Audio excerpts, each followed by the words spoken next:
Gairebé 8:15, efectivament, com un cop cada 15 dies el futur pren la paraula. Són estudiants de primer de periodisme de la Universitat Autònoma. Avui ens acompanyen 4 noies, són la Maria Castro. Maria, bona tarda, benvinguda. Bona tarda. La Cèlia Castellano. Cèlia, bona tarda. Bona tarda. Noelia Carmona, bona tarda. Bona tarda. I Mònica Garcia, bona tarda. Hola, bona tarda. 4 noies, que no hi ha nois estudiants a periodisme, primer. Sembla que no. Segurament, no? Sou majoria, però? Sí. Absoluta. Té algun sentit, això? Alguna lògica? Sou més aplicades, més inquietes? Jo crec que els nois acostumen a tirar més cap a ciència, potser. Sí? I cap a enginyeries, també. Sí, per lo que se veu, sí. Pots parlar en castellà, si et trobes més còmode. No hi ha absolutament cap problema. Com va Bolonya, per cert? Uf, és complicat. L'heu descobert aquest any, no? Sí. I què? Va, expliqueu. Respecte a continguts, no creo que... Bueno, hablo en castellano mejor. No creo que haya prácticamente ninguna diferencia. El problema es la proliferación de trabajos, que nos absorbe muchísimo tiempo. Y básicamente eso, directamente... En continguts respecte a què? Respecto... A quan no hi havia Bolonya? Sí, a cuando no había Bolonia, por lo que me han dicho estudiantes de licenciatura, y eso no cambia demasiado, pero sí muchísimo la forma didáctica de dar clase. Constant. És muchísimo trabajo. Doncs vinga, aprofiteu, com fan els vostres companys quan han passat per aquí. Queixes de Bolonya. Doncs que ens han promès que els grups serien molt reduïts i, per exemple, en classes de política ens estem trobant que som 100 persones i els seminaris i tal es fan molt més pesats perquè no podem participar tots. I el professor gairebé no dona l'abast perquè són moltes persones a l'hora de corregir i tampoc se sap els nostres noms, per tant no podem tenir una atenció personalitzada. Y además, respecto a los seminarios, hay que desglosarlos en 2 grupos de clase, por lo que decía mi compañera, porque somos muchísimas personas, entonces la forma de corregir y de evaluar no es homogènia. Cada professor tiene su criterio y utilizamos 2 profesores distintos. I no tant només als seminaris de política, com diuen, sinó quan estem a l'aula magna. Jo he estat a classes al passadís asseguda. Sí. Llavors, hi ha o sigui, a vegades posen cadires al final de la classe. L'aula magna, perdona, aquí deuen cabre 300 persones, 200? No tantes. No tantes? 200 i poc. Sí. 200. Clar, però a vegades ens ajuntem al grup 1, al grup 2 i després els de comunicació audiovisual, crec que són. Sí. Llavors som un muntó i arriba un moment que portes mitja hora a classe, no veus ni el PowerPoint i marxes, i et perds la classe pel simple fet de que no hi ha lloc. I això, si es limiten les places, pues, estaria millor. Pel que expliqueu i ens expliquen companys vostres que han anat passant per aquesta tertúlia, això comporta una gran dosi, un alt grau d'autodisciplina per part vostra, no? Molta. Muchísima. Perquè no hi ha un control directe, no? Sí. Clar, els professors no saben el teu nom. Hi ha professors que sí que s'esforcen per intentar conèixer-te, però quan som 100 persones a classe és impossible saber el nom de cadascú i tenir una atenció personalitzada. Sí. Llavors cal tirar de tutories i implicar-te tu, sí. Clar, però jo això és el que trobo pitjor a la universitat, que a l'escola em coneixia la secretària, tots els professors, Maria, com estàs, què tal, que no sé què. I ara et trobes un professor pels passadissos i no saps si saludar-lo perquè et dirà, i aquesta qui és? Y es como muy frustrante a vegades. De hecho, yo creo que lo peor, por lo menos lo peor que yo llevo, es el hecho de que en las tutorías seamos tantos que no dé tiempo a hacerlas. ¿Qué son las tutorías? Las tutorías son una clase que se supone que el trato es más personalizado para tratar cuestiones en concreto sobre un trabajo, pero no, para nada. De hecho, hoy teníamos una tutoría y se ha alargado la sesión, casi hemos tenido que coger otra clase. Al final hemos pactado con el profesor que no queríamos coger la clase de otro profesor y hemos terminado haciéndola a las 3 de la tarde, sin comer, haciendo la tutoría rápidamente, todos juntos. Fins a les 4, perquè som 100 per fer tutories. I clar, i no poder-les fer personalitzades, anem fent dosis de grups de 20 persones. I tampoc es dedica tu el profe perquè no pot. No es pot personalitzar. Quins són els canvis que més heu notat d'aquest trànsit del batxillerat a primer de carrera? Doncs que les tasques potser són molt més autònomes, depens de tu, no tens ningú que t'estigui allà... Que dèiem de l'autodisciplina, no? Sí, que t'estigui allà constantment dient vas de fer això, no sé què, espavila't. I això és bo o dolent? Dolent. Home, sí? Jo crec que a mi no m'agrada. A ver, francamente, yo pienso que hay 2 vertientes de opiniones aquí. Y yo creo que es una confluencia. A ver si me explico. A veure. Yo creo que el hecho de que no estén encima tuya te realiza como una persona más autosuficiente y más autónoma, ¿vale? Y es una toma de responsabilidad. Y yo creo que es muy necesario para después en la vida, pues, ser independiente. Pero el hecho de también que no haya una gran incidencia de los profesores a la hora de guiarte puede hacer que estés muy perdido. Y hay compañeros en clase que es que no saben ni de qué estamos hablando en las asignaturas a veces. Però això també és responsabilitat d'aquella persona que salta les classes, que està en el bar. Vull dir... Claro, en un momento dado ven que no siguen la asignatura y pasan de todo ya. Y se van de las clases. Jo crec que el problema està que venim de l'ESO i del batxillerat, que teníem deures, teníem exàmens cada 2 setmanes, ens guiaven molt, els professors ja estaven molt a sobre nostra. I clar, el canvi aquest és massa gran i en el meu cas, per exemple, al principi del curs em vaig relaxar bastant. Perquè... Al principi d'aquest curs, amb les lectures, especialment.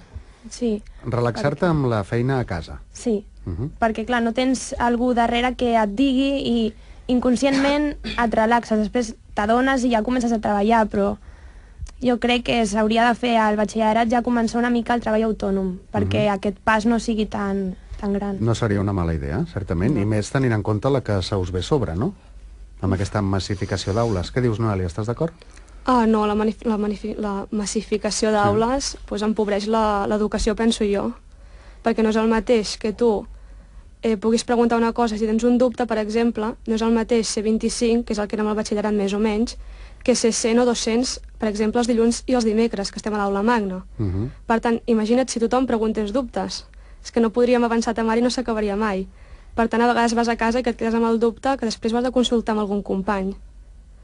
Els professors què diuen d'aquesta situació? Los profesores... Perquè ells no són culpables, ¿no? No, obviamente no. Clar, és el que s'han trobat. Algunos dicen que es una locura y es un despropósito, obviamente, que no llegan y además se sienten impotentes de no llegar al alumno, sobre todo los que tienen más implicación. Sí, jo crec que es senten una mica frustrats perquè veus a professors que tenen la intenció d'estar un per alumnes i clar, no poden. Dedueixo que voleu ser periodistes. Sí, clar. No? No sé, a vegades algú s'apunta a una carrera per... Bé... Bueno. Sí, de hecho, sí, ja n'hi ha d'aquesta gent. Curso ja. hay de eso. No és el vostre cas, no? No, això és vocació. I què voleu ser? De grans? Ho mi- teniu clar o esteu esperant que passin aquests 3 anys a veure com... A mi m'agrada molt personalment el periodisme d'esports. D'esports? Sí. Jo també. Jo tiro més cap a investigació, periodisme de guerra. Yo corresponsal de guerra. Perfecto. Corresponsal de guerra? Sí. Tant de bo no tinguis feina, eh? Ojalá. Casi el preferís. Doncs ja que voleu ser periodistes, sabeu quin dia és avui, no? Avui és el Dia Internacional contra la Violència vers les Dones. 54 dones són les que han estat assassinades a mans de la seva parella o exparella en el que portem d'any a l'estat espanyol. D'altres xifres també esgarrifen. Un estudi realitzat per la Federació de Mujeres Progressistes conclou el següent. El 80% dels joves d'entre 14 i 18 anys pensen que en una relació de parella la noia ha de complaure el noi i que el noi té l'obligació de protegir-la. Què us sembla? Un despropósito y una lacra social muy importante en la que los medios tienen un papel didáctico, vamos, súper relevante. Y creo que vamos a la deriva. Y que además prolifera. Yo lo veo día a día, ese tipo de cosas. Valores como... Prolifera el que? No la violència mascllista, sinó aquest tipus de relació sí, de aquest parella? tipus de relació. Este tipo de posesión que además que es que francamente es asquerosa, así de claro. Porque yo veo a compañeros míos y amigos míos que tienen muchísimas movidas respecto a este tema, pero es que los oyes hablar y dices que no tienen lògica, no tiene, tu perquè tienes Però què vol dir que tenen moltes mogudes respecte a aquest tema? Ells exerceixen aquesta microviolència. Quan parlem de microviolència, que Sí, clar, comença. relació de parella, que no m'agrada el pentinat que portes, que vesteix-te d'aquesta manera, que com és que estàs mirant aquella noia, Clar, però això que també... el telèfon mòbil, etc etc. ¿Cómo es posible que permitas que un hombre te baje la autoestima de una forma totalmente impune al decirte que no le gusta cómo vistes, o no le gusta lo que estás haciendo, o que has engordado, o... Se li diu control, eh? Sí, se li diu Però això ve control, des de total. l'amor propi. Jo crec que a l'educació potser s'hauria de fer més...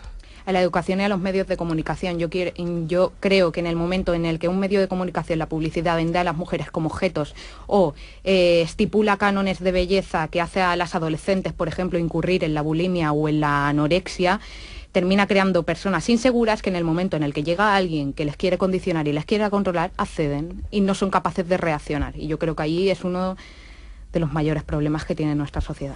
Què en penseu d'aquestes dades, d'aquest estudi? 80% de joves, ho recordo, d'entre 14 i 18. La noia de complaure, el noi ha de protegir, tot i que moltes noies estan d'acord, que són elles les que han de complaure i ser protegides? Sí, jo crec que aquest és un problema perquè és un problema que té la societat des de fa temps. O sigui, la societat espanyola des de sempre s'ha caracteritzat per masclista, perdó. I ara se suposa que la societat ha d'avançar, no? Ha d'evolucionar Cap a la igualtat. Cap a la igualtat, clar. I sembla que en aquest cas s'ha estancat.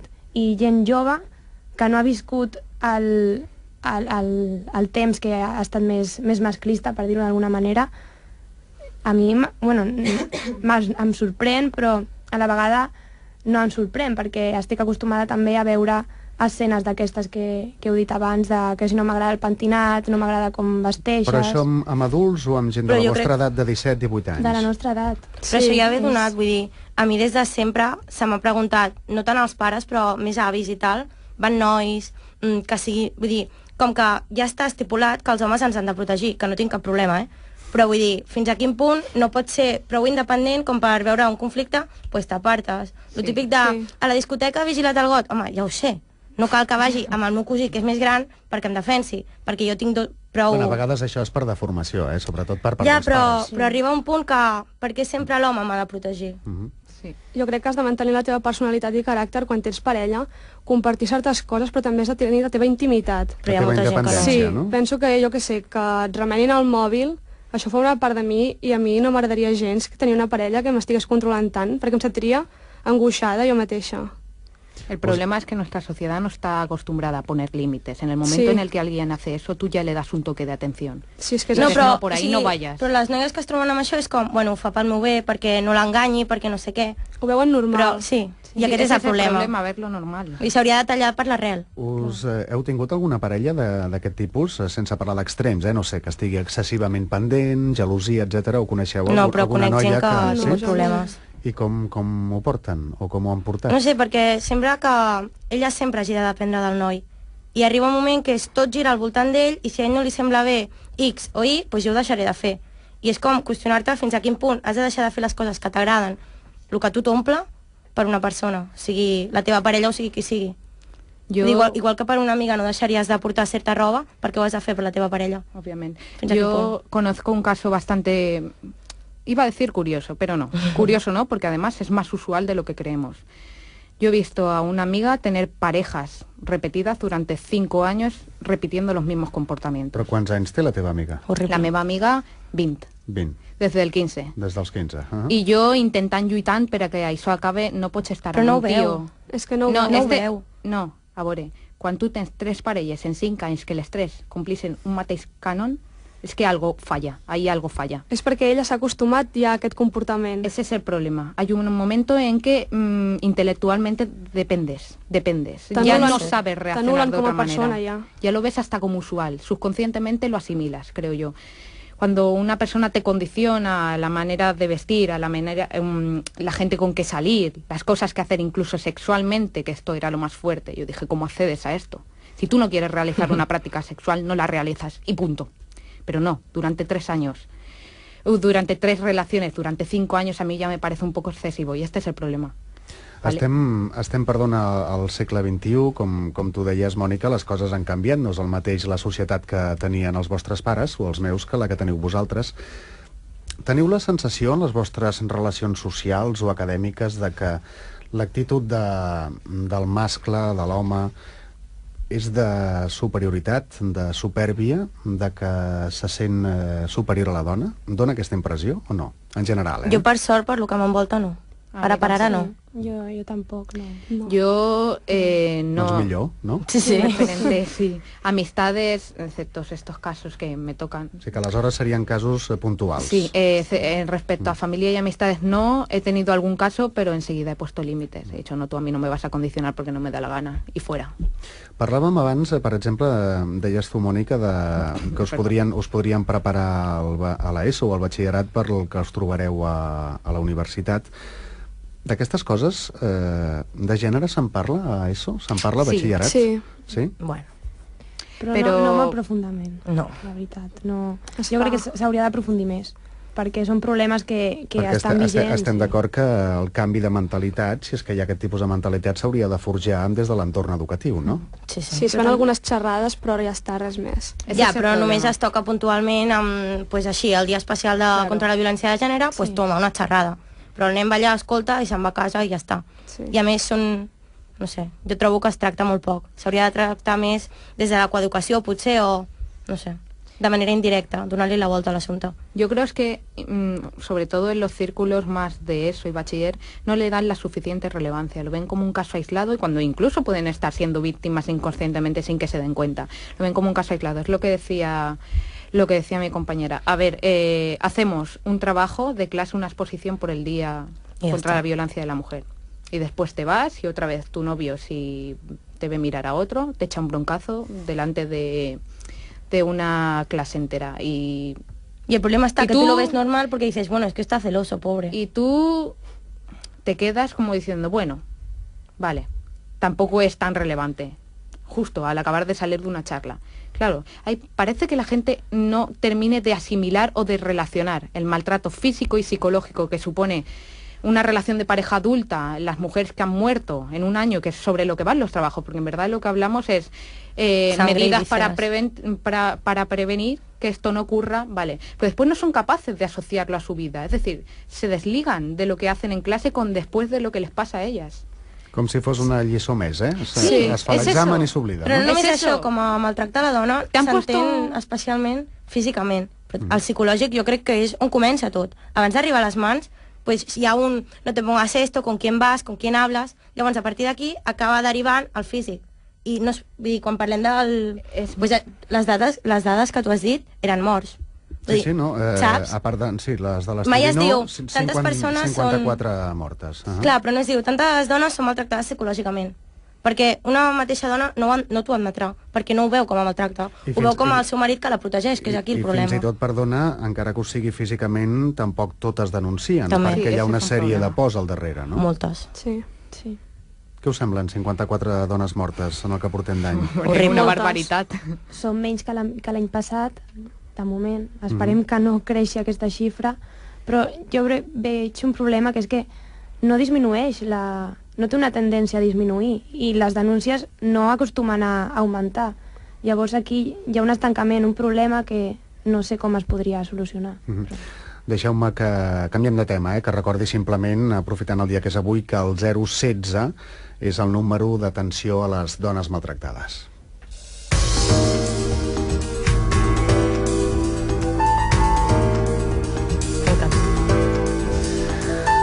Heu anat a votar? Sí. Home, El vintena, sí? per suposo. Primera vegada? No. Sí. No? Tu segona? No, Jo yo també. primera. Jo Tu segona. primera. Jo segona. Les autonòmiques primer? Sí. Sí. Doncs bé, ja sabeu que Catalunya ha guanyat Convergència i Unió. En aquestes Madre mia. eleccions generals, el president Artur Mas anunciava aquesta mateixa setmana, just després, augment d'impostos i taxes, reduir part dels sous dels treballadors públics, i el conseller d'Economia, Andreu Mas-Collell, ha assegurat que les retallades continuaran, però no seran les d'aquest any. Què us sembla el que està passant en aquest context de crisi econòmica i les retallades i la deriva que estan prenent? Pues un atentado contra el estado del bienestar, eso para comenzar. Yo creo que se está recortando precisamente desde lo más coyuntural a los derechos del ciudadano. Vale. Y incluso a los derechos humanos, porque yo no sé hacia dónde van a llegar, pero sanidad y educación, es decir, es lo primero, nada más llegar al gobierno, ¿qué es lo que han recortado? Es decir, ¿qué viene después? Yo no lo sé, pero Yo pienso que se pueden recortar de cosas muchísimo más superfluas y aportar medidas como el impuesto de sucesiones o incluso subir el IRPF a las de estas, ¿cómo se llaman? A las rentas más altas. A las rentas más altas, sí. Reducir sueldos de los políticos. Vitalicios. Sí, vitalicios. Especialmente. Sí. Tenemos el caso de Italia con Empecemos los diputados. por ahí, empecemos. Un gran paso. Nada más salir Berlusconi, un gran paso. Periodisme polític us agrada o què? Sí. No especialment, però, No?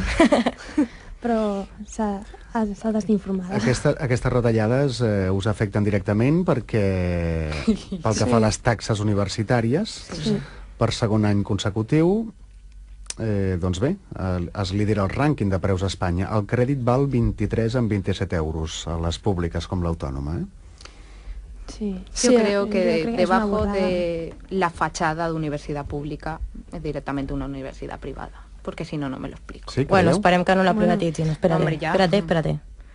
Perquè En quant a aquest valores.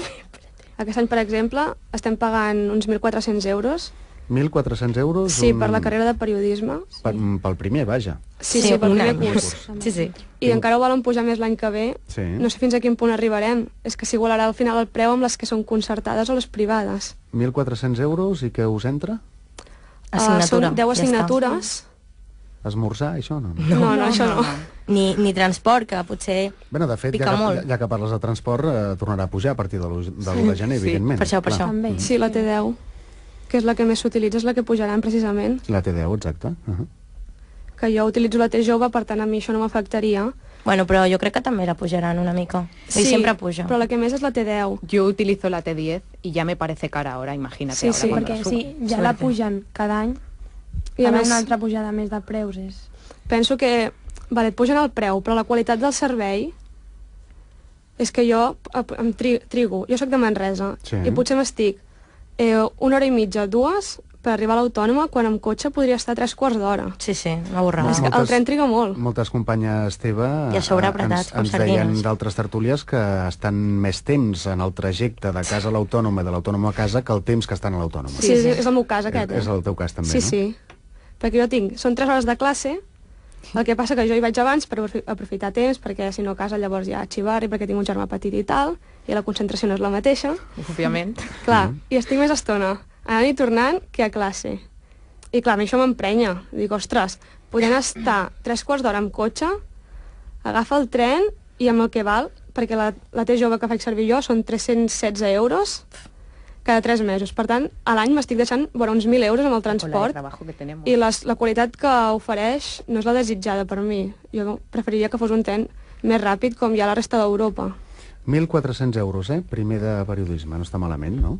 Bueno. Elevat. Sí. Era ironia, no? Doncs, sí, totalment. Segurament l'any que ve serà més. Bé, segurament no, seguríssim. I a més és això que El segon. suspens una assignatura i has de pagar el doble. Vull dir, bueno, el 50% més. Estaríeu d'acord, per exemple, bé, s'ha parlat de vegades, però ara he pensat, la possibilitat de que qui més o qui millor notes traiés pagués menys? Sí. Això aquest any s'ha fet que... Beques, no? Sí, el que traia matrícula de batxillerat Sí. Gratis. no havia de pagar res de matrícula de la universitat, li sortia gratuïta. El Això primer ja, any. sí, això ja s'ha fet el primer Matrícula any. de tercer de batxillerat, Només pagaven taxes. Mhm. Però era res. Sí, res. Sí, són 140, em sembla, les taxes i és res. Compara amb el nostre. Sí, sí, però clar, has de tenir matrícula. Estaríeu d'acord en aquesta competitivitat interna que s'ha plantejat, no sé, Esperanza Aguirre, des de la Comunitat de Madrid, ho havia plantejat alguna vegada? Sí, però jo crec que... En la carrera, en els cursos que us esperen de carrera. Ja, però potser per l'alumne és com... Si arribes a un punt que et costa tant pagar la universitat, t'has de forçar perquè et donin el següent any gratis. I arriba un punt que ha de ser una pressió a sobre perquè a casa no t'ho hagin d'anar darrere pagant, que no sé jo fins a quin punt serà bo per l'alumne, perquè hi ha molts alumnes que tenen facilitats, però qui té molts problemes econòmics i ho vol fer, no podrà. Claro. Aquest seria el debat, que mirem la renda o les notes. Sí. I les beques que tu pots sol·licitar, per exemple, transport o material i tal, has de Aquestes tenir sí que uns miren rendes. llindars de renda dels teus pares, però molt, molt baixos. És que has de ser pràcticament pobre perquè et donin alguna cosa. I més ara que estem en crisi, encara van retallant més beques. Com veieu la crisi? Ja no us pregunto pel vostre futur professional perquè, evidentment, Millor no preguntar. les coses canviaran, espero, Bueno, no per sé. bé, no? Ara, sabeu que s'acosta un pont, no sé si dir-li pont o aquaducte, el 6 de desembre, que és la Constitució, el 8 és la Puríssima, i hi haurà molta gent que desapareixerà el divendres anterior Sí. i tornarà el dilluns següent. Estem parlant, doncs, de, no sé, 7 i 2, 10 dies com a mínim, no? Sí. Als Estats Units, per exemple, pràcticament no hi ha ponts. Si hi ha un festiu, el traslladen a un dilluns. Té sentit que fem coses com aquesta, estant com estem? Que ara de sobte, doncs, moltíssima gent s'agafi al desembre 10 dies de vacances? A veure, personalment yo pienso que tanto laboralmente como en el sistema educacional el tiempo es muy importante en estos momentos y no estamos para perderlo. Es más cuando tenemos, como han dicho ellas, clases masificadas en las que no hay tiempo para hacer tutorías, etcétera. Y más, de hecho, si después tenemos Navidades. Vamos, me parece poco lógico y poco pragmático. Ahora bien, ahí Bé, cada uno... després arriba Reis, arriba Sí, por Setmana supuesto. Santa... Yo lo parejo. I sort que entre la Setmana Blanca, perquè era una tonteria. No ens enganyem. Sí. Mucha gente secunda positivamente este puente. Yo personalmente, la verdad, me parece poco lógico y Home, poco no práctico. creguis. Per mi, personalment, ja em va bé. Clar, Perquè tinc... descanses. Perquè vosaltres a l'autònom el feu, no? No totes les carreres serveix ni les per facultats. posar-se al dia i tal en feina, Sí, pots feu avançar tota la moltíssim. setmana. Sí, eso Sí, nosaltres sí. Però bé, una cosa és agafar el cotxe i anar-te'n a la segona residència i encara que ho facis, d'acord, però és aprofitar el temps. El Sí. vostre és diferent, és el senyor que deixa d'anar a la fàbrica deixa de produir, Claro. que hi ha sí. fàbrica, no? Vull dir que és diferent. Sí, tal i com estarà la cosa, deixar de d'aquest- produir. Des d'aquest punt de vista ho deia, no? A ver, a nosotros nos sienta bien porque Us poseu al dia, no? Amb aparte de moltes ponernos I coses. no al el día dia podemos- relaxes, vull dir, podemos- no ens enganyem. Fer una parada. podemos Faré feina, però no desconectar tanta. el cerebro. Mhm. Yo personalmente soy una persona muy activa y me cuesta muchísimo hacer eso. Pero sí que es verdad que se puede agradecer un día en el que digas, no voy a hacer nada, pero después te pones a pensar y dices, si los sistemas de producción se detienen, este país, vamos, I se tal para. com estamos. Y tal y como estamos más. Estamos... Sí, sí. Estem d'acord? Sí? Sí, I ja està. sí, perquè el que ha dit... Es que tampoco hay Pero- demasiado a decir que no se haya dicho ya respecto a esto. Es que estamos como estamos, es una realidad que hay que aceptar y hay gente que no la acepta. de Ja, todas però si maneras, comença així, imagínate. dius, bueno, pues per Nadal, el dia 31, perquè hem de deixar de treballar? Sí, total. Bueno, de fet, Saps? Vull dir- el 31 és laborable, eh? Bueno, pues l'1, no sé quin dia és, de el- festa l'1 sí que o és- Nadal. l'1 sí que és festa, sí. Sí. Vull dir, si comencem així, acabarem sense vacances, i vulguis o no, psicològicament van molt bé, i físicament pues, també. Claro. A ver, Després sabeu que hi ha un altre debat. Passar-se moltes hores a la feina no és sinònim de no, productivitat. no es Claro. eficiencia, no es... No, que no amb va això relacionado. A Espanya estem al top 10. Sí. Sí, perquè hi Quina ha països vergonya. d'Europa que potser fan mitja jornada laboral i produeixen més que tu, potser fent una jornada de 8 hores. Com Aquest és s'entén, el problema, això? que tens 8 hores i és com, Sí. bueno, pues ho deixo per final total. Si tinc temps, és allò, Si et em paguessin relaxo. per lo que produeixes, no estarien així les coses. En Perquè Alemanya- correríem per salvar-nos el cul. En Alemania, no soy ninguna experta en esto, pero en Alemania hay sectores donde se valora la eficiencia, pero no el número de horas que le echas. Es decir, tú tienes que tener un producto al final de tu trabajo. Me da igual cómo Claro. lo tengas mientras lo tengas. És que Ya está. està molt bé. Además está comprobado que una vez tienes muchísimo tiempo, una tarea empieza a ocuparte todo el tiempo. Cuanto menos tienes, intentas hacer las cosas y ajustarte. Pero aquí nos tiramos 8 horas en una jornada laboral, por ejemplo, en los funcionarios. Básicamente, yo me pregunto, durante esas 8 horas de No, jornada no et laboral... fiquis amb ells que els hi No, tornaran a no, ya baixar lo el sé. sou, eh? No me ficanéis, pero Bueno, pero se yo me l'està baixant a pregunto, tothom. la productividad, ¿cómo se valora? Las 8 horas están trabajando sin parar y consiguen eficiencia y consiguen un producto. Yo, bueno, a ver, no un producto material, me refiero a hacer sus labores. Yo ahí lo dudo. Muy discutible, por supuesto, las retalladas. A ver, una cosa no quita la otra. Sempre passa, Ai, sempre ai, passa. ai. Pot ser que no et truquin a tota la tarda i et truquen quan estàs a la ràdio.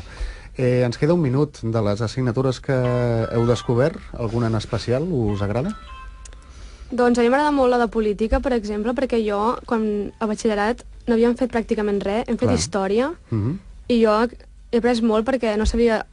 És que res, anava jo allà com si fos una analfabeta de política, Sí, sí. I jo crec que n'estic traient molt profit d'aquesta assignatura. I és realment interessant, vull dir, Sí. t'expliquen coses que ara amb les eleccions i tot, jo ho veia, i era com, hosti, pues jo això què és, saps? Això és el més pots divertit, relacionar. l'aplicació pràctica Sí, d'un genial. coneixement teòric, Genial. Sí, quan ho veus dius, Ciencia mira, el que vaig fer política, clase. sin duda, Doncs, yo creo que es una de las que más nos pueden servir y apasionar, Es la genial. verdad. Por lo menos a Política mí, genial. cuanto más trabajo me Sí. ponen, mejor me siento. Maria, Cèlia, Noelia, Mònica, gràcies, molta sort, fins una altra. Vale, bona nit, Gràcies. adéu. Adéu. Y además, respecto a los seminarios, hay que desglosarlos en 2 grupos de clase, por lo que decía mi compañera, porque somos muchísimas personas, entonces la forma de corregir y de evaluar no es homogènia. Cada profesor tiene su criterio y utilizamos 2 profesores distintos. I no tant només als seminaris de política, com diuen, sinó quan estem a l'aula magna. Jo he estat a classes al passadís asseguda. Sí. Llavors, hi ha molt, o sigui, a vegades posen cadires al final de la classe. L'aula magna, perdona, aquí deuen cabre 300 persones, 200? No sé. tantes. No tantes? 200 i poc. Sí. 200. Clar, però a vegades ens ajuntem al grup 1, al grup 2 i després els de comunicació audiovisual, crec que són. Sí. Llavors som un muntó i arriba un moment que portes mitja hora a classe, no veus ni el PowerPoint i marxes, i et perds la classe pel simple fet de que no hi ha lloc. I això, si es limiten les places, pues, estaria millor, potser. Pel que expliqueu i ens expliquen companys vostres que han anat passant per aquesta tertúlia, això comporta una gran dosi, un alt grau d'autodisciplina per part vostra, no? Molta. Muchísima. Clar, perquè no hi ha un control directe, no? Sí. Clar, els professors no et saben, no saben el teu nom. Hi ha professors que sí que s'esforcen per intentar conèixer-te, però quan som 100 persones a classe és impossible saber el nom. Acostumen a tirar més que paciència, potser. Sí? I cap a enginyeries, també. Sí, per lo que se veu, sí. Pots parlar en castellà, si et trobes Ah, més vale. còmode. No hi ha Muchas gracias. no hi ha absolutament cap problema. Com va Bolonya, per cert? Uf, va. és complicat. L'heu descobert aquest any, no? Sí. Sí. I què? Va, expliqueu. Respecte a continguts, no creo que... Bueno, hablo en castellano mejor. No creo que haya prácticamente ninguna diferencia. El problema es la proliferación de trabajos que nos absorbe muchísimo tiempo. Y básicamente eso, directamente. En continguts respecte a què? Respecto... A quan no hi havia Bolonya? Sí, a cuando no había Bolonia, por lo que me han dicho estudiantes de licenciatura, Ajá. y eso no cambia demasiado, pero sí muchísimo la forma didáctica de Clar, dar el treball clase. constant. Es muchísimo trabajo. Doncs però- vinga, aprofiteu, com fan els vostres companys quan han passat per aquí. Queixes de Bolonya. Vinga. Despotricar.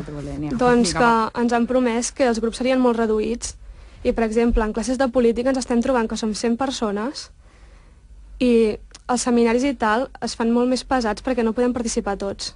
I el professor gairebé no dona l'abast perquè són moltes persones a l'hora de corregir i tampoc se sap els nostres noms, per tant no podem tenir una atenció personalitzada. Gairebé 8:45, efectivament, com un cop cada 15 dies el futur pren la paraula, són estudiants de primer de periodisme de la Universitat Autònoma.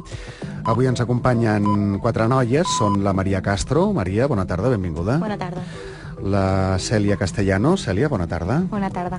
Noelia Carmona, bona tarda. Bona tarda. I Mònica Garcia, bona Hola, tarda. bona tarda. 4 noies, que no hi ha nois estudiants a periodisme, primer. Sembla que no. Segurament, no? Sou majoria, però? Sí, Sí. sí, sí. Té- Absoluta. Té algun sentit, això? Alguna lògica? Sou més aplicades, més inquietes? Jo crec que els nois